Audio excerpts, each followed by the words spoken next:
इससे पहले जो स्टेजेस हैं उन्होंने डिस्कस की हैं प्रोफेसर स्मिथ ने, वो मैं आपके साथ शेयर कर चुकी हूँ। तो वो कहते हैं कि 1 साल में 3 शब्द, 2 साल में 272 और 5 साल में 2072 शब्द की जो वोकैबुलरी है बच्चे के पास होती है।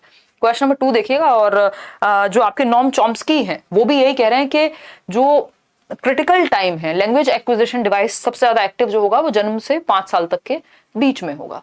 ठीक है, तो ये वो उम्र है अर्ली चाइल्डहुड वाली 2 से 6 वर्ष की कि आप बच्चे को कितनी भी भाषाएं, बस उसको माहौल दे दो वो भाषा सीख जाएगा। ठीक है, which of the following is a stage of moral development proposed by Lawrence Kohlberg. Lawrence Kohlberg के द्वारा दी गई कोई एक स्टेज, तो हमें पता है आंसर क्या है इसका, बी ऑप्शन है द सोशल कॉन्ट्रैक्ट ओरिएंटेशन। ठीक है, द सोशल कॉन्ट्रैक्ट ओरिएंटेशन।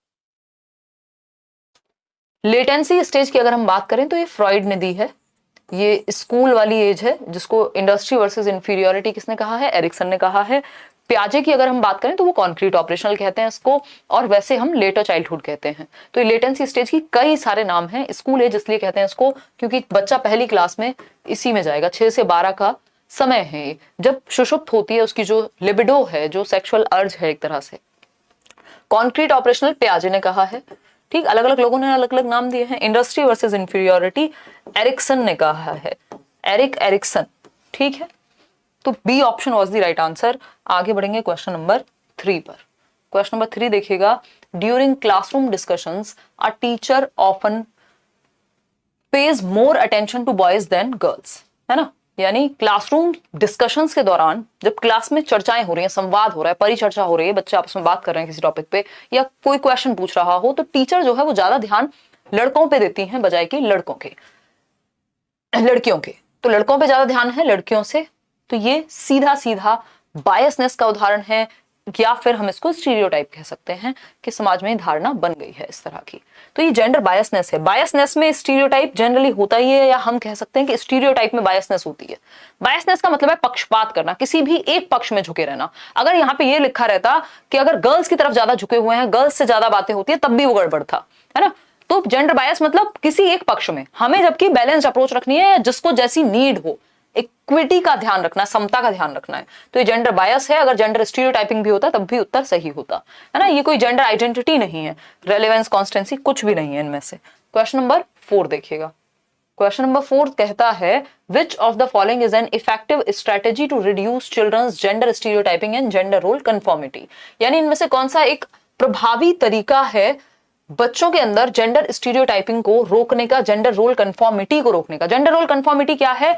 अच्छा, क्योंकि समाज में ऐसा होता है कि लड़कियां लंबे बाल रखती हैं, तो जिस लड़की का मन नहीं भी है वो भी जबरदस्ती लंबे बाल रखे। ये क्या है? ये कंफॉर्मिटी है। जो आपको एक एग्जांपल दिया था ना उस दिन कि आप एक टीचर फ्रेटर्निटी ज्वाइन करते हैं और जैसे सब ड्रेस करते हैं वैसे ही आपने चूज कर लिया ड्रेस करना। हालांकि ऐसा कोई कंपल्शन नहीं है कि सब साड़ी पहन के आ रहे हैं तो आपको भी वही पहन के जानी है, अगर ड्रेस कोड नहीं है तो ठीक। लेकिन उस केस में भी आप इसलिए पहन के जा रहे हैं क्योंकि आपको अपने ग्रुप के बाकी लोगों की तरह दिखना है। तो ये कंफॉर्मिटी कहलाती है कि आप किसी चीज में बिलीव करें ना करें, लेकिन कहीं ग्रुप से बाहर ना निकाल दिया जाए आपको, इस डर से आप वैसा ही करते हैं जैसा बाकी लोग कर रहे हैं।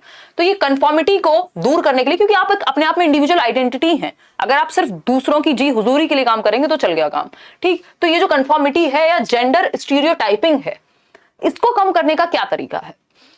डिस्कशन करें जेंडर बायस यानी लिंग पक्षपात के बारे में चर्चा होनी चाहिए कि भैया क्या लड़के और लड़कियां बराबर हैं।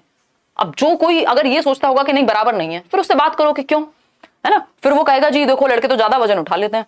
तो बहुत सारी ऐसी फिर चर्चाएं होंगी कि अगर ऐसे देखा जाए इस दृष्टि से कि लड़के कुछ चीजों में बेहतर हैं तो लड़कियां किसी और चीज में बेटर होंगी।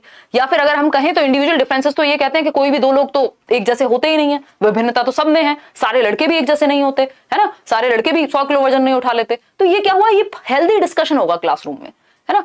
डिस्कशन से क्या होगा, पक्षपात को हम दूर कर सकते हैं क्योंकि आप लॉजिक देंगे, आप रीजन देंगे, आप जस्ट मान नहीं लेंगे कि समाज में ऐसा होता है ना। खैर, बी ऑप्शन है एम्फेसाइजिंग जेंडर स्पेसिफिक रोल्स। ऐसा नहीं करना कि जेंडर रोल्स को बढ़ावा दे रहे हैं आप। जेंडर सेग्रीगेटेड प्ले ग्रुप्स के अलग अलग जेंडर में लोग खेल रहे हैं, लड़कियां अलग ग्रुप में लड़के अलग ग्रुप में, ये भी गड़बड़ है। जेंडर सेग्रीगेटेड सीटिंग अरेंजमेंट कि लड़कियां अलग सीट पर बैठती हैं क्लासेस में और लड़कों की सीट्स अलग होती हैं, ऐसा होता है बहुत बार, बट ये बहुत अच्छा एग्जाम्पल नहीं है। हालांकि अभी हमारा समाज उतना विकसित या कह सकते हैं प्रोग्रेसिव नहीं है कि इस चीज को बहुत नॉर्मल ले पाए।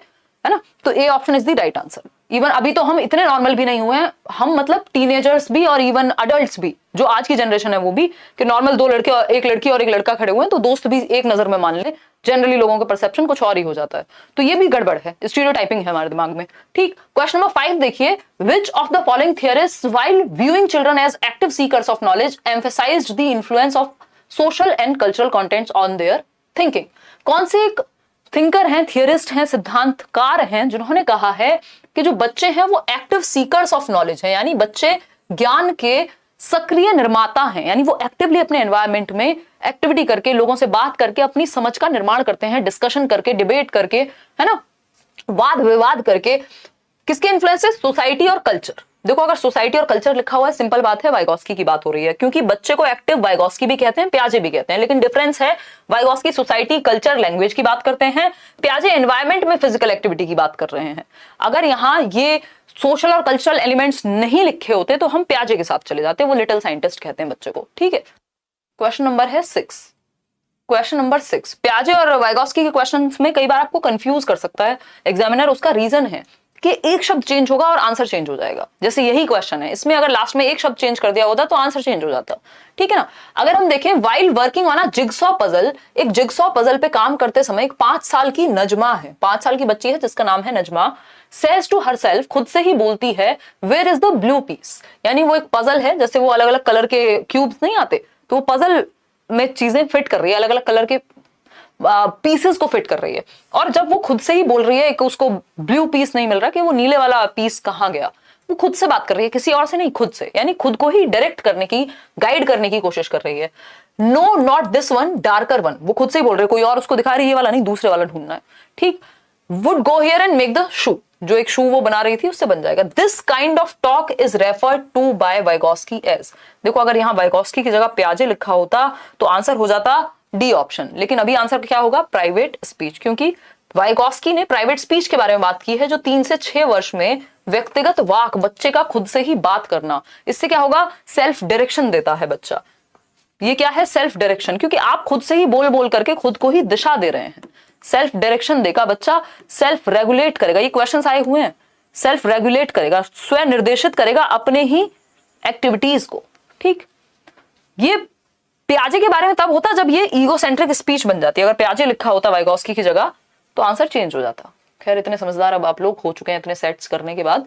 क्वेश्चन नंबर 7 देखिएगा एक बार, giving cues to children and offering support as and when needed is an example of. यानी आप क्यूज दे रहे हैं, आप हिंट्स दे रहे हैं, हिंट्स दे रहे हैं जहां जरूरत पड़ रही है, एग्जांपल्स दे रहे हैं, उदाहरण दे रहे हैं, बच्चे को क्लियरली समझ में आ सके ताकि वो अटके ना। जैसे कई बार हम क्लास में डिस्कशन कर रहे होते हैं तो कई लोग कहते हैं इसका एग्जांपल दे दो एक, क्योंकि एग्जांपल से चीज तुरंत समझ में आ जाती है, तो इसको या हिंट दे दो थोड़ी सी। ये स्कैफोल्डिंग कहा जाता है, किसकी भाषा में? वाइगोस्की की भाषा में, है ना। स्कैफोल्डिंग यानी टेम्परेरी हेल्प। अब ऐसा नहीं कि आपको हमेशा उस एग्जाम्पल की ही जरूरत पड़ेगी, लेकिन आपको अब समझ में आ गया वो कॉन्सेप्ट, तो उसके जैसे आप 4 एग्जाम्पल खुद भी दे सकते हो। तो अस्थायी मदद, पाड़, ढांचा, सीढ़ी, इसको आप, जैसे आप साइकिल चलाना सीखते हैं तो कोई व्यक्ति पीछे से पकड़ता था पुराने जमाने में, जब लोग साइकिल चलाना सीखते थे, आजकल तो 4-4 टायर हैं उसमें पहले से, तो वो पीछे से पकड़ने वाला व्यक्ति तब तक पीछे से पकड़ेगा जब तक आप खुद से साइकिल नहीं चलाना सीखेंगे, वो धीरे से पीछे से छोड़ देगा जैसे आप खुद चलाने लगेंगे। तो ये टेम्परेरी हेल्प है, स्कैफोल्डिंग कहेंगे इसको। ठीक है ना, आपको हेल्प या हिंट देना, कंडीशनिंग मॉडलिंग जैसा यहाँ कुछ नहीं है। अगर हम बात करते हैं क्वेश्चन नंबर 8 की, तो ये कहता है which of the following behaviours characterise the concrete operational stage, यानी मूर्त संक्रियात्मक अवस्था 7 से 11 वर्ष। पियाजे की स्टेज है, पियाजे ने 4 स्टेजेस दी हैं, ये बात हमें पता है, SPCF, सेंसरी मोटर यानी इंद्रिय गामक, प्री ऑपरेशनल पूर्व संक्रियात्मक, कॉन्क्रीट ऑपरेशनल मूर्त संक्रियात्मक और फॉर्मल ऑपरेशनल औपचारिक संक्रियात्मक। जन्म से 2 सेंसरी मोटर जिसमें ऑब्जेक्ट परमानेंस आती है, डेफर्ड इमिटेशन आता है, गोल डायरेक्टेड बिहेवियर आता है। प्री ऑपरेशनल है, बच्चा ईगोसेंट्रिक होगा, है ना, बच्चा क्या है? सेल्फ सेंटर्ड है, इरिवर्सिबिलिटी का गुण होगा।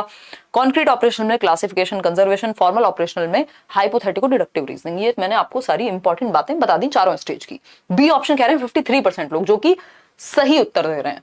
अगर हम देखें हाइपोथेटिको डिडक्टिव रीजनिंग और प्रपोजिशनल जो थॉट है, ये आता है फॉर्मल ऑपरेशनल में 11 साल के बाद, और ये कह रहे हैं कि कॉन्क्रीट ऑपरेशनल के बारे में बताना है, जो कि 7 से 11 है।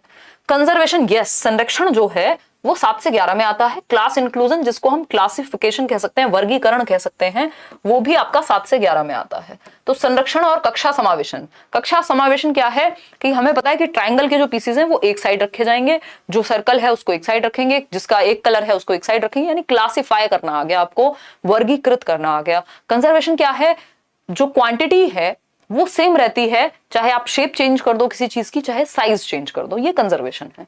ठीक। डेफर्ड इमिटेशन, ये और ऑब्जेक्ट परमानेंस, ये तो सेंसरी मोटर में ही आ जाएगा, जन्म से 2 में। मेक बिलीव प्ले और इरिवर्सिबिलिटी ऑफ थॉट जो है ये 2 से 7 वर्ष में आ जाएगा, सेकंड स्टेज में। तो ये सब भी आपको पता होने चाहिए, चारों ऑप्शंस पता होने चाहिए। अगली बार हो सकता है आपसे ये पूछ ले तो आप कंफ्यूज नहीं होंगे एटलीस्ट। आगे बढ़ेंगे, क्वेश्चन नंबर 9 देखिएगा एक बार। क्वेश्चन नंबर 9 कहता है which of the following is a Piagetian construct in the context of cognitive development of children, यानी बच्चों के संज्ञानात्मक विकास के संदर्भ में निम्नलिखित में से कौन सी पियाजे की संरचना है, यानी पियाजे ने किस कंस्ट्रक्ट के बारे में बात की है इन 4 ऑप्शंस में से। तो 4 ऑप्शंस है, स्कीमा की बात हो रही है, ऑब्जर्वेशनल लर्निंग की बात हो रही है, जो किसने की है, बेंड्यूरा ने की है। ऑब्जर्वेशनल लर्निंग की बात बेंड्यूरा करते हैं, है ना। 91% लोग सही आंसर दे रहे हैं इसमें। फिर कंडीशनिंग की बात बिहेवियरिस्ट यानी व्यवहारवादी लोग करते हैं, चाहे वो जेबी वॉटसन हो, चाहे वो फिर आपके आइवन पावलव हो, उसके अलावा थॉर्नडाइक हो, स्किनर हो, हल हो, बिहेवियरिस्ट लोग करते हैं। ठीक। रीइंफोर्समेंट की भी बात बिहेवियरिस्ट ही कर रहे हैं, जिसको हम गुड वेरी गुड वाली बात करते हैं।